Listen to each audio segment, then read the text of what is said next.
तुलाधर वैश्य की कथा।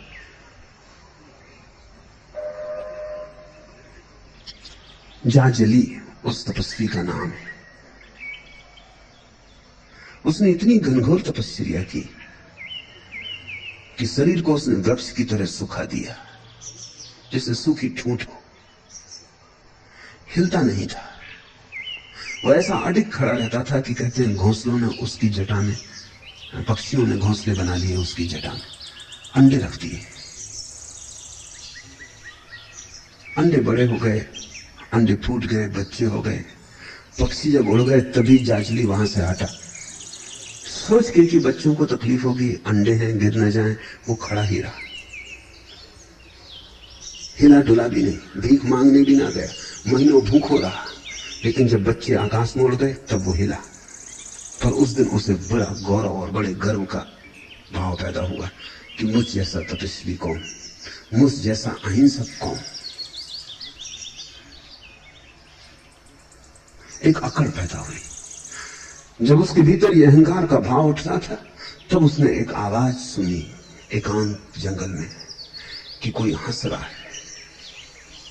किसी अदृश्य व्यक्ति की आवाज कि जाजली अहंकार से मत फंस, अगर ज्ञानी खोजना हो तो पहले तुलाधर वैश्य के चरणों में जाके बैठ। उसे तो कुछ समझ में ना आया कि तुलाधर और वैश्य और उसके चरणों में जाजली जैसा तपस्वी बैठे, जिसके बालों में पक्षियों ने घोंसले बनाए और जो हिला नहीं।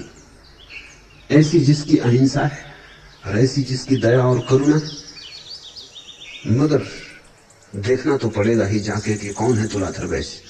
तो वो खोजने गया। काशी में तुलाधर वैश्य था, वो उसके पास गया।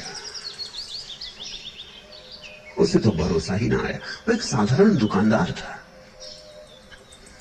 और दिन रात तराजू पकड़े रहता था, इसलिए उसका नाम तुलाधर हो गया था। तोलते रहता था चीजें। वो तौल ही रहा था, ग्राहकों की भीड़ लगी थी। कि जाजली पहुंचा तो उसने इसकी तरफ देखा भी नहीं, इतना ही कहा कि जाजली तू बैठ, बहुत परेशान मत हो कि तेरे जटाजूट में पक्षियों ने घोंसले रखे, बहुत मत अकड़ कि तू हटा नहीं, पक्षी बड़े हो गए उड़ गए तब हटा, बैठ शांति से बैठ, पहले मुझे ग्राहकों को निपटा लेने थे। ये बात जब तुलाधर ने कही तो जाजली बहुत हैरान हुआ। उसने कहा तो बड़ी मुसीबत हो गई, आदमी जानता तो है ही कुछ, मुझसे तो आगे निश्चित है, इसने तो सब बात ही खराब कर दी और इसके पास कुछ दिखाई नहीं पड़ता कि कला क्या है, साधना क्या है। बैठ गया लेकिन ध्वस्त हो गया अहंकार। देखता रहा बैठे बैठे। अच्छे लोग आए, बुरे लोग आए, भली भांति बोले तुलाधर से, कोई अपमान भी किया, दुकान का हिसाब। लेकिन तुलाधर समान रहा, संभावी रहा। न तो क्रोध, न राग, न तो किसी के पक्ष न विपक्ष। जाजली बैठा देखता रहा। उसकी तुला में किंचित मात्र कोई फर्क न पड़ा, अपने आए पराए आए, उसका तौल एक सा ही रहा। सांझ जब हो गई, दुकान जब बंद होने लगी तो जाजली ने कहा मेरे लिए क्या उपदेश। तो तुलाधर ने कहा मैं तो साधारण दुकानदार, मैं कोई पंडित नहीं, इतना ही मैं जानता हूं कि जैसे तराजू के दोनों पड़ले जब समान होते हैं तो एक संतुलन सध जाता है।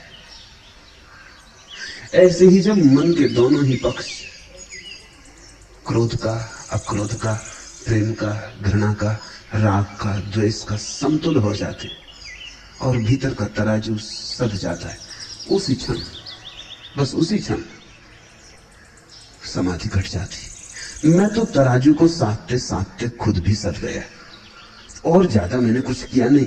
न तो पक्षियों ने घोंसले बनाए, न मैंने कोई तपस्या की। मैं साधारण दुकानदार हूं जाजली, मैं कोई तपस्वी नहीं हूं। पर मेरा कुल राज इतना है कि तराजू को साधते साधते मुझे साधने की कला आ गई। और एक बात मैंने पकड़ ली कि जब भीतर बिल्कुल संतुलन होता है तो अहंकार शून्य हो जाता है। संतुलन शून्यता है और उसी शून्य में पूर्ण उतर आता है। पर ये तक दुकानदार की बातें हैं, तुम बड़े पंडित हो, तुम ज्ञानी हो, तुम तपस्वी हो, तुम्हें इससे शायद कुछ लाभ हो ना लाभ हो। इतना ही मैं जानता हूं, इतना मैं कह देता हूं।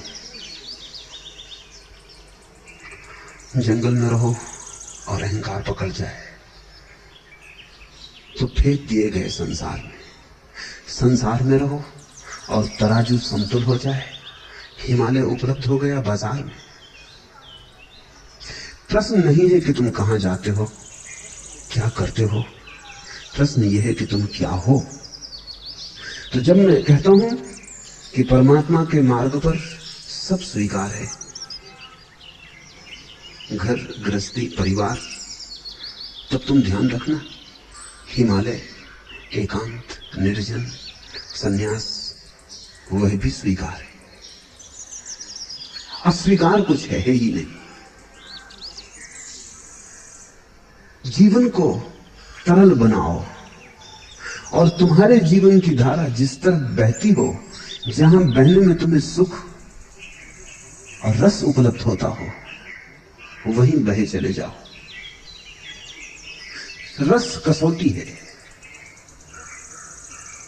गंगा पूरब की तरफ बहती, नर्मदा पश्चिम की तरफ बहती,